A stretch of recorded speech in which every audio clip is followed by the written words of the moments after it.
welcome back to my channel, Missy Leeds. If this is the first time you being here, thank you for stopping in.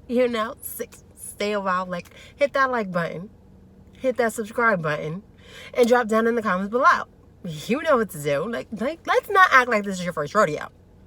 And if you've already been here before, thank you. You are the real MVP. Hey! So did y'all watch it or did y'all watch it? Growing Up Hip Hop.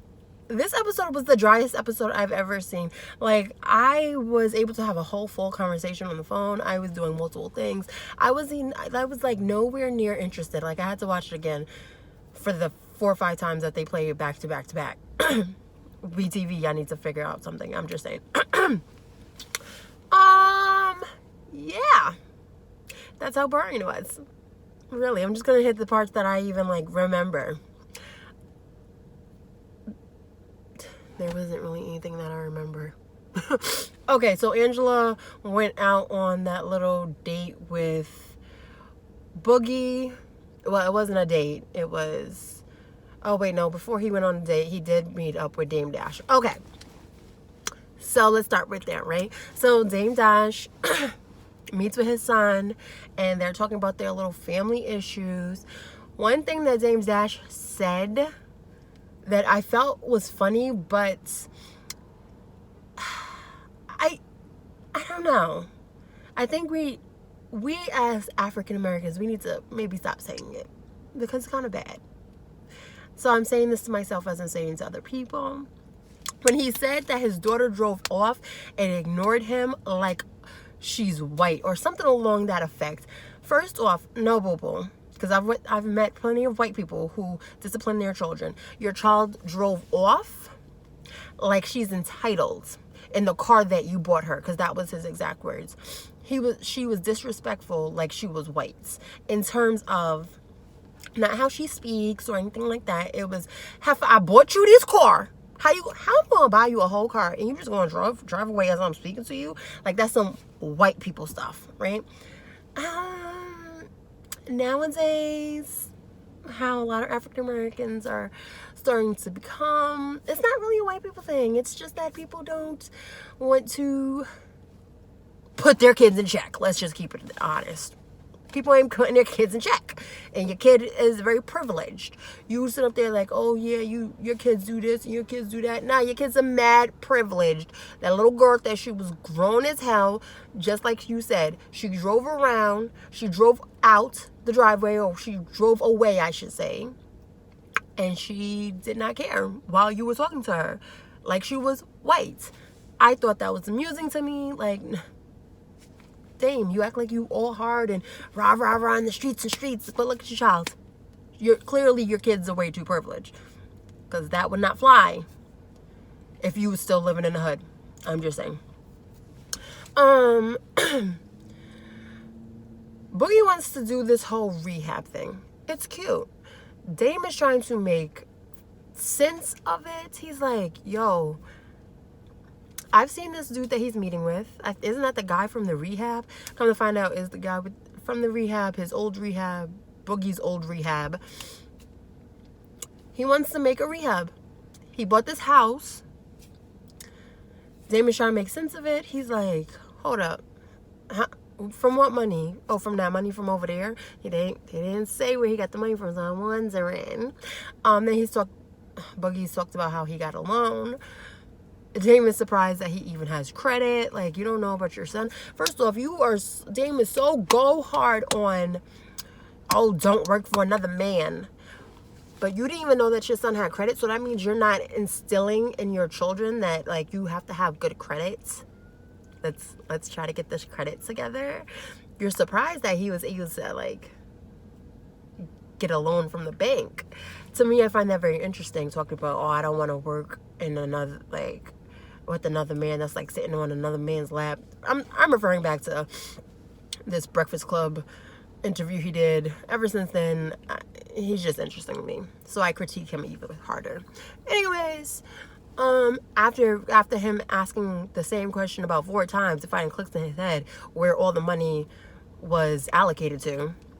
because the business partner also put up some money, I think 100,000, and that's supposed to help the rehab run, supposedly. I don't know. I'm not gonna really get into that. That made my head hurt a little bit. Cool, whatever. He goes on that little date with what's her name? Angela. Angela was questioning Boogie. Like, oh, so do you have a girl? Oh, so you working? Oh, what do you be doing? How come you still single? Like, the questions that she was asking, I don't know. And to me, it seemed like she was trying to line him up as a prospect. I don't know. That's just my opinion. Tell me if y'all thought the same thing. Because she was asking a little bit too many questions. Like, maybe he could be my next victim. Since Romeo is not with the crabs. I need another storyline. They go into this little like photo booth, and of course Angela's down for a photo booth. Matter of fact, she the one who suggested it. She was like, yeah, let's go into that photo booth. She always trying to take a flick, and I ain't even mad at her. I'm not even mad at her. I'm not mad at her.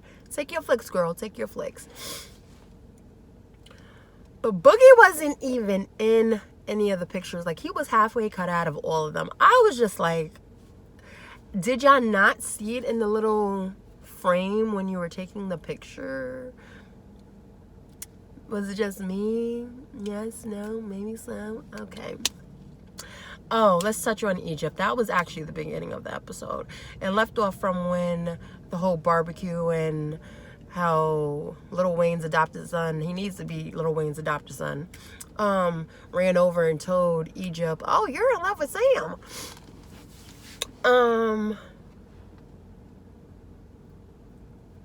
Egypt goes over to TT goes over to Egypt and has like a little conversation. They kind of clarify things. No, I don't think you really want Sam, but y'all just don't get along. Blah blah blah blah blah. Whatever. We get to see Sam's dad. So I wanted to see Sam's mom, because he looks very biracial, and Sam's dad is black. So Sam's dad has been fronting the bill. So fronting the bill for his whole music career, according to this little scene that we're seeing. Sam has a whole eye patch on. And his father's like, why do you have an eye patch on? What happened? They're supposed to be playing pool. And he explains that I don't even understand what he did. He was hanging out with his friends. He was doing some dumb stuff. Not surprised. It's Sam. And he ends up getting hurt in the eye. Mind you, because he didn't wear his goggles. Mind you, the whole time his friends were wearing goggles. But no, Sam wants to be special and different, and he doesn't want to wear goggles. Stupid. Now your eyes hurt. So Sam expresses to his father how he wants to propose to Egypt. Sam's father was like, he chuckles. Yo, I felt that chuckle. He was like, boy, you stupid. At least to me, that's how I perceived it. He then proceeds to ask questions along the lines of, so who's going to be taking care of you? You're going to be making Egypt a stepmama too. Like, you need to get your life together, and you need to get back into the studio because you've stopped recording for 3 years. Oh. Okay, so it looks like Egypt and Sam, they're both living off the tits of their parents. And I'm not saying that's a bad thing. I'm not. Clearly, it looks like both their parents believe in them. And I'm not against them getting engaged, because it's just an engagement. It's not marriage, as long as you're not running into marriage. But I think for Sam, he needs to come a little bit better. Like, he needs to get his life a little bit better before he even thinks about the whole marriage thing. And that's what I think the whole Brianna and TT are pretty much saying. Like, they don't even have a job. How are y'all not? Like, whatever.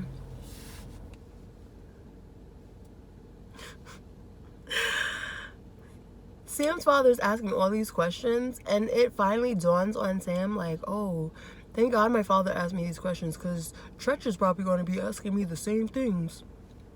Duh. And that's what everyone else around you is trying to say. Get your stuff together, dummy. Oh my God. Anyways, Sam's father also tells him, like, yo, if you were trying to come to me about my daughter, I'll look at you like you were crazy. So you need to get it together. So that little segment I liked it. It was refreshing. It was very refreshing to see Sam kind of get checked in a nicer way by his father, to see his father. I was here for that scene. Now we're going to just talk about it. Oh, there was a little scene with Peppa and Sam. And, like, Peppa was asking Sam about his whole eye patch. Like, I know you don't do things for gimmicks, but, like, why are you wearing an eye patch? And then he lifts it up, and his eye didn't even look that bad. I don't know. Whatever. That was that little scene. Oh, yeah, back to the scene that I was thinking about. Bruh. So Brianna wants to talk to Titi. They flip back to flashes of the reunion. And again, let me know, because like I said in several videos before, I'm a whole troll on Twitter with these shows. And I know that I did not remember seeing a reunion show. I'm still trying to find where I could find this reunion show, because it looked like there was a lot of drama that went down on that reunion show. At the reunion show, Brianna and Titi had some words. You know, Brianna threatened to fight her, but lay some hands on her along those lines, whatever. So Titi's still in her feelings. Get over it. Brianna don't look like she play. She don't play. Okay, we all know that Brianna not playing. Titi, you low-key bad and bougie. Brianna not bad and bougie. Brianna is about that life. Clearly. So, she's supposed to be FaceTiming her, but see, with this filming and this editing, I'm gonna call it like I see it. It's crazy. How? They're supposed to be FaceTiming, but yet we never saw her on her phone. We just hear her voice. So she's like, oh, I want to meet up. I want to talk about Egypt getting proposed to by Sam. I don't want this to happen. Let's get together so we can talk. But mind you, we see no FaceTime conversation, but yet the FaceTime conversation is happening. Cool, whatever. She's on her, she's like, if you come, I'll buy you a drink. I don't know if that spiked TT's interest, but I was like, dang, sis, you that desperate for a drink that you gonna go see? All right, cool, whatever. So she's in her little Uber, driving along to go see Brianna. So she calls, dang, what's his name again? I always forget it. I don't even know. I forget her name.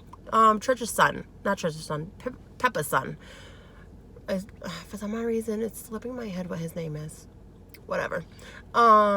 She calls him and she's like, yeah, I'm going to see Brianna. I don't know how this is going to go. But yet in this FaceTime conversation, we see his face. Interesting. I'm just letting you know where my address is, because we don't know how she going to move. She is so fake and phony. Like, you really think production is going to let her do something to you? Really? Really? Anyways, so they meet up.